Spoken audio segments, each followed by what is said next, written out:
आप सभी को मेरा नमस्कार। मेरी आज की जो वीडियो का विषय है वो है अवधी ब्रज और खड़ी बोली का उद्भव और विकास। ये जानना बहुत ज़रूरी है कि जो ये साहित्यिक भाषाएं थी अवधी ब्रज खड़ी बोली, इनका जो उद्भव है वो कहाँ से हुआ। जैसे कि अवधी भाषा है ईसवी सन की 10वीं शताब्दी से कहते हैं ये स्टार्ट हुई। ठीक है, जो अवधी का सर्वप्रथम रूप था वो कबीर आदि संतों की सधुकड़ी भाषा में मिलता है, पर यह काफी अपरिमार्जित और अपरिनिष्ठित था। जो साहित्यिक रूप के दर्शन हैं वो सर्वप्रथम लक्ष्मण सेन कृत दासों में होते हैं, लेकिन जो पूर्ण रूप से साहित्यिक रूप मिलता है वो जायसी के पद्मावत में ही मिलता है। जायसी की जो अवधि थी वो पूर्वी अवधि थी, ठीक है, और पद्मावत में संस्कृत के तत्सम शब्दों का प्रयोग न के बराबर हुआ है। पूर्वी अवधि थी जायसी की।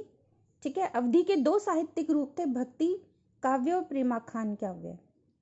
प्रेमाख्यान काव्य में सर्वप्रथम जायसी का पद्मावत मिलता है। इस परंपरा में आगे जैसे मंझन की मधुमालती, उस्मान की चित्रावली, नूर मोहम्मद की इंद्रावती, ये सब आते हैं। भक्ति काव्य में सर्वप्रथम तुलसीदास कृत रामचरितमानस मिलती है हमें, जिसकी जो अवधी भाषा है वो पश्चिमी अवधी है। ठीक है, इसमें भी आपको ये याद रखना बहुत जरूरी है कि अवधी है तो वो कौन सी अवधी है। जैसे मानस में है पश्चिम अवधी और जायसी के पद्मावत में है पूर्वी अवधी। ठीक है, इसके अलावा लाल दास का अवध विलास है। जायसी से पूर्व मुल्ला दाऊद की जो चंदायन है वो भी अवधी में लिखी गई थी। आधुनिक युग में अवधी का आखिरी रूप जो हमें देखने को मिलता है वो द्वारिका प्रसाद मिश्र की कृष्णायन में देखने को मिलता है। आधुनिक युग में अवधी का जो हमें आखिरी रूप देखने को मिलता है वो द्वारिका प्रसाद मिश्र की कृष्णायन में देखने को मिलता है। अब राम कुमार वर्मा जी ने अवधी के बारे में कहा था कि तुलसी ने अवधी को परिष्कृत कर उसे संस्कृतमय बना दिया। अवधी को साहित्यिक रूप देने का श्रेय तुलसी को ही जाता है। नेक्स्ट इन्होंने कहा था कि जायसी और तुलसी के काल में अवधी परवान चढ़ी और इन्हीं के काल में लुप्त हो गई। ये था आरंभिक काल अवधी भाषा का कि कहाँ से उसका उद्भव हुआ है।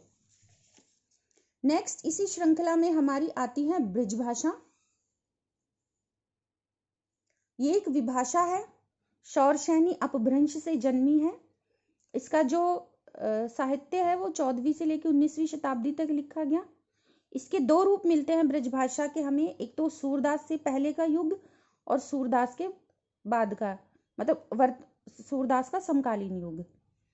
जैसे इसमें गोरख सागर, प्राकृत पेंगलम, इनके कुछ नमूनों में देखने को मिलती है ब्रजभाषा। कहते हैं कि पृथ्वीराज रासो के जो प्रमाणिक अंश है उनकी भाषा भी ब्रज बताई गई है। नारायण दास की छिताई वार्ता, विष्णु दास की महाभारत कथा, स्वर्गारोहण, रुक्मणी मंगल, स्नेह लीला, इन सब में ब्रजभाषा का आरंभिक रूप देखने को मिलता है। गोकुलनाथ की 200 वैष्णव की वार्ता और 84 वैष्णव की वार्ता भी ब्रजभाषा में है, जिसमें आपको वल्लभाचार्य जी के सब शिष्यों का वृत्तांत काफी उसमें विस्तार रूप में मिल जाता है। सूर का जो सारा काव्य है वो ब्रजभाषा में है। तुलसीदास की भी कुछ रचनाएं हमें ब्रजभाषा में मिलती हैं। बंगाल में बांग्ला को ब्रजबुली कहते हैं और ब्रजबुली का सर्वप्रथम काव्य ईश्वरचंद गुप्त ने लिखा था। ब्रजभाषा गद्य में टीका साहित्य बहुत लिखे गए। ठीक है, टीका साहित्य होता है दूसरे ग्रंथों के अर्थ की विस्तृत व्याख्या। टीका साहित्य का मतलब होता है कि दूसरे ग्रंथों के अर्थ की विस्तृत व्याख्या। ठीक है, प्राकृत पेंगलम के टीकाकार वंशीधर हैं। ये सब हमारा ब्रजभाषा का ही वो आता है। जैसे इसकी कुछ उपबोलियां भी कही जाती हैं, भुक्सा, अंतर्वेदी, डागी, जादोवाटी, माधुरी, ये सारे नाम डॉक्टर ग्रेसन ने दिए थे। अब ब्रजभाषा का जो पूर्वी रूप या उससे मिलती जुलती एक भाषा कहलाती है वो है कन्नौजी और इसका दक्षिणी रूप है बुंदेली। ठीक है, इसी के अंतर्गत जो हमारी नेक्स्ट आती है वो है खड़ी बोली।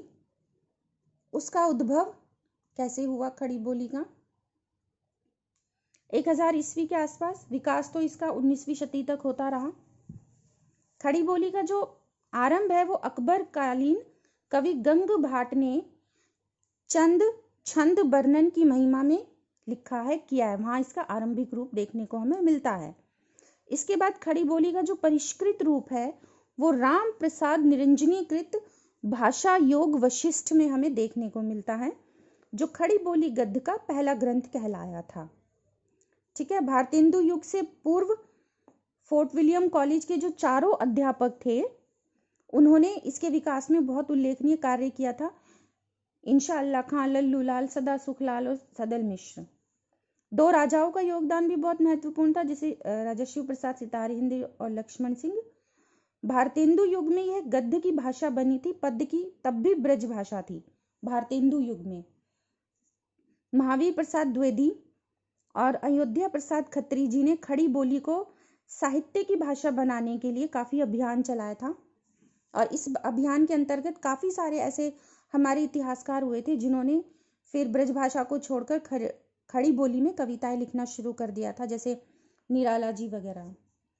तो खड़ी बोली को कुछ लेखकों ने कुछ नाम दिए हैं जो कि इस प्रकार से हैं। जैसे खड़ी बोली को हिंदुस्तानी नाम दिया स्वामी प्राणनाथ ने, इसे एक गवारी भाषा कहा, वर्नाक्यूलर हिंदुस्तानी कहा डॉक्टर ग्रियर्सन ने, मर्दानी भाषा, जनपदीय हिंदुस्तानी ये नाम दिया सुनीति कुमार चटर्जी ने, कठोर और खुरदुरी भाषा कहा वंशीधर ने, इसे एक टकसाली भाषा कहा गिलक्राइस्ट ने, नीरस और कर्णकटु यानी कि कानों को चुभने वाली ये कहा पदम सिंह शर्मा ने, माधुर्य विहीन ये नाम दिए धीरेन्द्र वर्मा ने और किशोरीदास वाजपेयी ने, और कौरवी ये नाम दिया राहुल सांकृत्यायन ने।